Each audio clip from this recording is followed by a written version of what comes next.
Okay, define probability terminology and calculate basic probabilities. So, unsurprisingly, we're going through the basics. Some of this might be familiar to you, some of it you may never have seen before, so I'm just going to cover all bases just to be sure, and we'll try to be a bit more rigorous than a lot of others might be.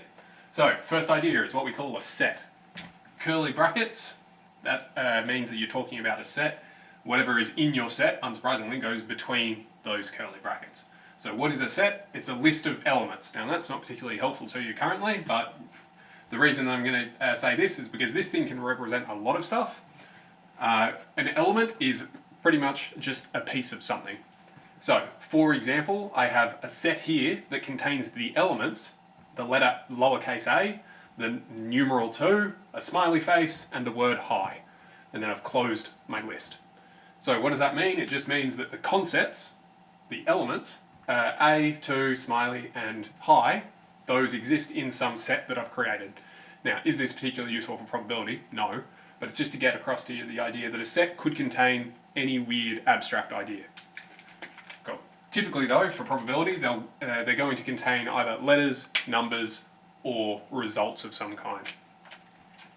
Okay, so an outcome. An outcome is one specific result. So if we take as our random probability generator a 6-sided die, we roll the die, we're going to get either a 1, a 2, a 3, a 4, a 5, or a 6. So an outcome, one of those outcomes would be a 4. Okay, another outcome would be a 5, another outcome would be a 2, so on and so on. So every one of those, I'm going to call each one of those specific results, that's going to be an outcome, an end result. Cool. The word event. So events are typically represented by capital letters. So A, B, C, they can be X, Y, there can be a whole bunch of things. You can even put in your own special things. You could put in a smiley face if you desperately wanted to. It's just a placeholder, but it's typically a capital English letter.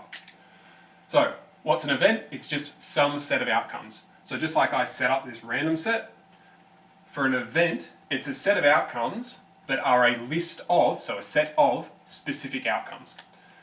So if I've got my 6-sided die, I'm rolling it, I can just decide and define into existence, alright, if I roll a 1 or a 2, then A has happened.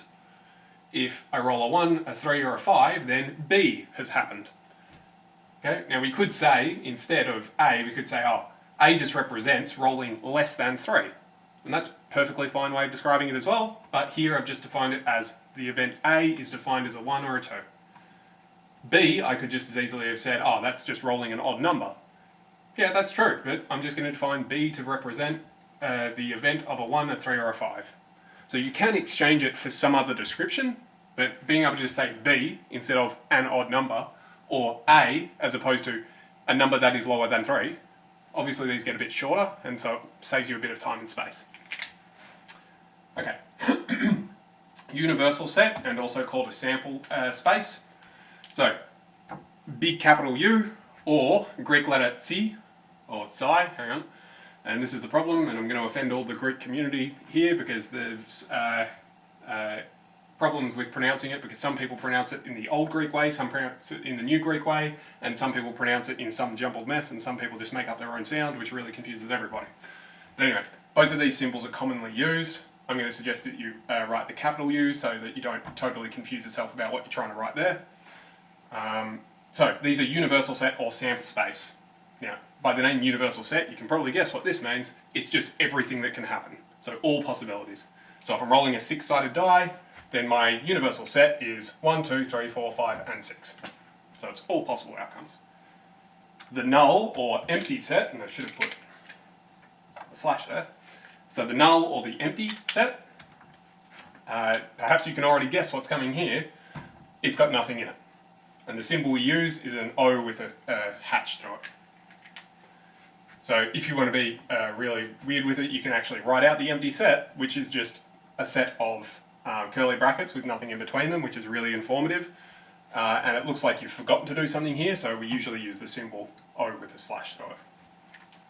Cool. Complement. Notice that this is complement with an E, not an I. Complement with I means you're trying to flirt with someone, essentially. You're giving them compliments. Whereas complement with an E, in our context, the easiest way that I can think of to think about this is just use the word not.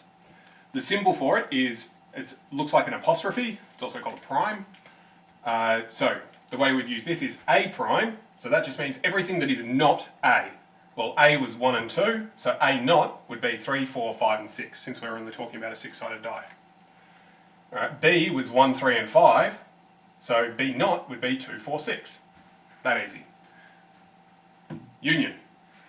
So union is a little u. This guy's a capital U, this guy's a lowercase u typically. It's actually, if you want to get super technical, it usually floats slightly above the line as well, but it's just a smaller u. This means at least one of the things. So typically, you'd have something in front of it, something behind it. Well, not even typically, that's the way it's used. So A union B, so I want everything that is in at least one of A and B. So I go through my list. 1, yes, that's in both. I only write it once though. Okay, is 2 in this? Yes. Is 3 in this? Yes. Is 4 in this? No. Is 5? Yes. Is 6? No. So I write out my list, but no 4 and no 6. So 1, 2, 3, 5. Just as a side note, you could shuffle this order and that'd be totally fine. You could write it as 1, 5, 2, 3. That would be fine. The list does not have to be in order. Having said that, to keep your own sanity, usually a good idea, keep it in order. Intersect. So this is just an upside down union. Commonly, people call this U, people call this N, even though it's not technically an N or technically a U, it's just a symbol.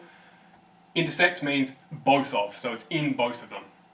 So A intersect B, where do they agree? Well, this has got a 1 and a 2, this only has a 1, not a 2. And this clearly doesn't have 3 and 5, so 1 is the only thing they agree on, so A intersects B is just 1. N. Now, this is an actual like English letter lowercase n, as opposed to just the rainbow looking thing here. So N, and then there'll be something, oh, and I should have said, there'll be something either side of that. There'll be something in here. So N of something means the size of the set that represents. So for us, N of A, there were 2 things in there, 1 and 2, so that's 2. This 2 and this 2 have nothing to do with each other. N of B, 1, 2, 3, there's 3 things in there, so N of B is 3. Just to be super clear, this 3 and this 3 don't have anything to do with each other.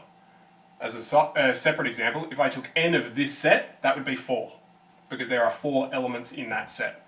Notice that the number 4 doesn't appear anywhere in there. So the number of the set doesn't necessarily have anything to do with any of the elements of that set. It's just how many individual elements there are. Cool, PR. PR, unsurprisingly, stands for probability. So the probability of a certain set. Okay, PR of A, well, I've got 2 options, but I knew that each of those options was a probability of 1/6. So I've got 2 out of the 6. So 2, 6, simplify down, 1/3. You should always simplify your final answer. Probability of B, alright, B had 3 things, okay, I know they're all equally likely, so 3 out of 6, simplify, gives me a half. Cool. Hatch C hatch, now these hatches, they are another way of saying number. So this is number, capital D, number. That stands for the number of some numbered dice. Some number of sided dice. So the one you'd usually be used to is the 6-sided die. That would be 1d6, because that is one die that has 6 sides. If you roll 2 6-sided die, that'd be 2d6. So that's 2 6-sided dice. And in case you haven't seen them before, you can have 4-sided dice, you can have 8-sided dice, you can have 10, you can have 12, you can have 20. You can have all these lovely numbers, just for you, and you can roll as many of them as you want. Cool, Venn diagrams. So this guy on the left is Venn diagram, the 2-way table is the guy on the right. I had to make a bit of space sacrifice there. So a Venn diagram is when you've got 2 circles in here. The left circle represents one event, the right circle represents another event. So, event A and event B. Okay, event A has 1 and 2 in it, event B has 1, 3 and 5. Okay, well they both agree on the number 1, so in both circle A and circle B they have event 1. Sorry, the outcome 1, I should say. A has the outcome of 2, but B doesn't. B has the outcome of 3 and 5, but A doesn't. And 4 and 6 aren't in either A or B. So all these greens are where the actual outcomes landed. In pink here, I've got the probability of those events. So there's only 1 here, 1 here, 2 here, 2 here. all of that's out of 6 since they're all equally likely. Now what you might notice is I've left this as 2 out of 6. That's because I'm assuming that this is not my final answer. Usually your diagrams will be to support your thinking and your working. And if you're doing that, it's usually a good idea. Leave everything in the same denominator just so you don't make any fraction conversion errors. And so that if you have to plus them or minus them later, they're already got the same denominator, make your life a bit easier. Cool, so that's Venn diagrams for two-way tables. So I've got A and not A, B and not B. Cool, okay. So A and not A, they agree on the outcome of 1. A and not B. So A has this, B does not have 2. So A and not B agree on 2. Not A and B, if we go through, that agrees on 3 and 5. And not A and not B agrees on 4 and 6. So that's that listing. Usually you can either fill out probabilities here, or sometimes you'll fill out, instead of the probabilities, sometimes you'll fill out the n, the size of each of the sets. It's more common that you'd fill out probabilities, but every so often you do a set size instead. If you're doing probabilities, this bottom right thing should always be 1, or 6 out of 6 as the case is here. So the good thing about this guy is that if you go across, it should add up appropriately. So 1 out of 6, 1 out of 6, add those together, I get 2 out of 6. 2 out of 6, 2 out of 6 gives me 4 out of 6. 3 out of 6, 3 out of 6 gives me 6 out of 6, which is 1. And if I go vertical, the same thing should happen. 1 out of 6, 2 out of 6 gives me 3 out of 6. 1 out of 6, 2 out of 6, 3 out of 6. 2 out of 6, 4 out of 6, 1. Beautiful. Okay. Let's do some application. All right. In a class of 20 kids, 12 of them play tennis, 15 play basketball. Now hopefully your brain immediately went, hang on, that doesn't add up to 20. Well, I'm so glad that you've noticed, because I'm going to tell you that if 10 of them play both, how many play neither? Alright, well, probably a good idea to draw a diagram. Now, some of you will be able to look at that and go, no, it's this many. That's fine. I'm going to suggest that you draw diagrams just to get used to the diagrams, because if you only use something when it's difficult, then the odds of you making an error are pretty good. So here we go. First thing we need to do, define our events. So I'm going to define our events as tennis and basketball. So I'm going to define it as tennis, basketball. Now, did I have to go tennis then basketball? No, I could have gone basketball then tennis. That's fine. Did I have to pick T and B? No, I could have picked smiley face and frowny face if I really liked one and hated the other one. Doesn't matter. They're just symbols, just to keep our thinking straight. Okie dokie. Cool. I have 20 kids in total. Okay, fine. I have 12 that play tennis. All right, that means that this whole thing adds up to 12. Well, I can't put 12 in either of these because they have to add up to 12. Here's my suggestion to you. Just write a 12 next to the T, just to keep everything out of the words and back into math land. Cool. Basketball, 15. Well, they add up to 15, but this has to be 15 up here as a note. Cool. 10 play both. Okay, now we're getting somewhere, because that's where they agree. So there are 10 kids in there. Great. All right. Well, this whole thing has to add up to 12. So if that's 10, that must be 2. This is 15. That must be 5. Great. Are we done? Well, no, because we've still got this outside region. All right. How many kids have I got so far? 2, 5 and 10 gives me 17. So I've got 3 left over. And you can put this 3 technically anywhere on the outside, but overwhelmingly people will put it in the bottom right. Cool. Always a good idea. Double check that it all adds up. 12, 17, 20. Yep, we've got 20. 12 kids play tennis. 2 and 10 is 12. Yep. 15 play basketball. Yep. Great. And 10 play both. Done. So we're happy that that works. Now, did I have to draw a Venn diagram? No, I could have just as easily picked a two-way table. So I'm going to pick tennis, not tennis. What was it? Basketball? Yep. Basketball, not basketball. Okay. Fill in the gaps wherever we can. A class of 20 kids. Okay, great. So I know what the total should be. So I'm going to put 20 down here. 12 play tennis. Okay, well, that's 12. That's tennis and basketball. That's tennis and not basketball. 12 in total play tennis. Cool. Okay. 15 play basketball. Okay, well, that's down here. 10 play both. Well, that's there.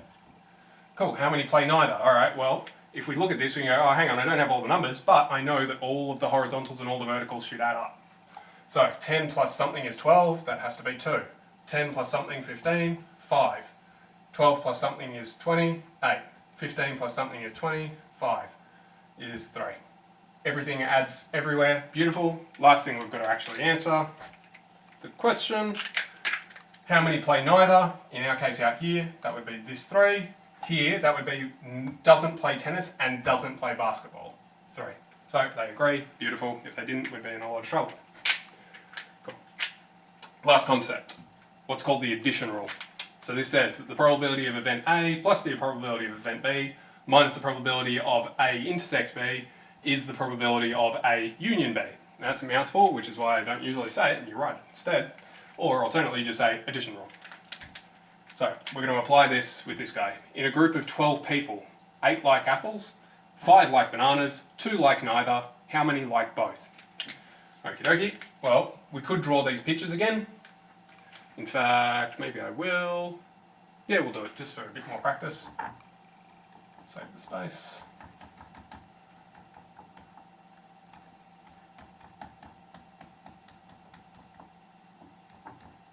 Cool, alright, so fresh new one. Now obviously you wouldn't go back and rub out that, you'd write your own down here. Cool, okay, so I've got apples and bananas, that's convenient, A and B, almost as though I set that up. Okie dokie. There are 12 people in total. Well, I don't know where to put that on this, so I won't. 8 like apples, alright, well, that's 8 in total for apples. 5 like bananas, so 5 for bananas. 2 like neither, alright, that's out here, that's 2.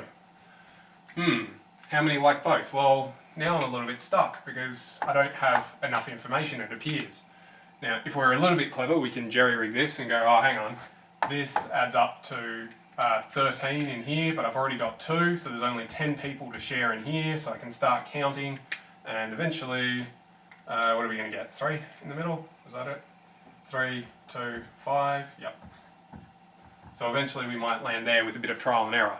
Now, you could do that, but that's getting a little bit weird because we're having to do a bit of trial and error, and that's usually a bad idea, particularly if these numbers get bigger. It's going to get really hard to do that. Alright, well maybe we should do this method instead. Okay, well let's rub all this out.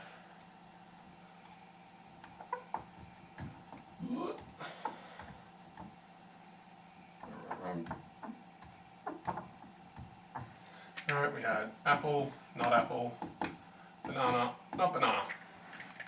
Cool, alright, read through everything again. Group of 12 people, alright, so there's 12 people down here. 8 like apples, alright, well that's 8 there. 5 like bananas, that's 5 there. 2 like neither, so that's neither in there. Okay, we can backfill this stuff, so that's a 4, that's a 7, going up this way is a 5, going back that way is a 3, going this way is a 2, everything adds up. So, using that method, yeah, that'll work okay. And you can do that, there's nothing wrong with that. Alternately, I'm going to suggest, for how much effort and time that takes, we should probably run this. So, here we go. Probability of A, alright, 8 out of the 12. Plus, probability of B, 5 out of the 12. Minus, probability A intersect B, so that's how many like both. Alright, probability A intersect B. Equals, probability A union B, so that's how many people like either apples or bananas. Well, that would be, so 2 like neither, therefore 10 out of the 12 like at least one of them. From there, we've got 13 out of, is that right? Whoops. Did I do that right? Yep. How many like both is 3, B is 3. Did I count that up right? 2 like neither, therefore 10 like, how many like both? Yes, that's this. Did I write that around the right way? Yes. Is 13 on 12 minus probability A intersect B equals, oh yeah, sorry, I just can't count, good.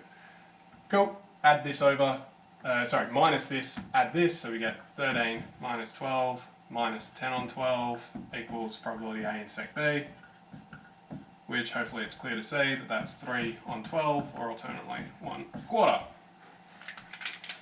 Now, is that correct based on this? How many like both? 3, and this one was 3, but notice that's 3 out of our 12 people, therefore our probability is 1 out of 4. Beautiful. So our actual answer, since it said how many, our actual answer should be 3. If it said what's the probability that you find someone that likes both, then you'd say 1/4.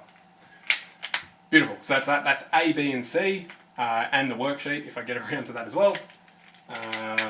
What was it called? Venn sketching. So worksheet Venn. Cool. That's that. This stuff is not overly onerous. You've just got to be a little bit careful that you don't make some dum-dums along the way. But if you have any troubles at all, do email me. Otherwise, cheerio.